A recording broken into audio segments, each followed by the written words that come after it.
নবী মুসা আলাইহিস সালাম যখন যুবক, একদিন তিনি দেখছেন রাস্তায় দুজন লোক ঝগড়া করছে, একজন তার গোত্রের আর একজন হচ্ছে ফেরাউনের বাহিনীর।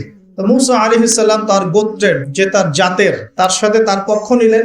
তো কোরআন বলছে যে সেই এক ঘুষিতেই সেই ব্যক্তি মারা গেছে।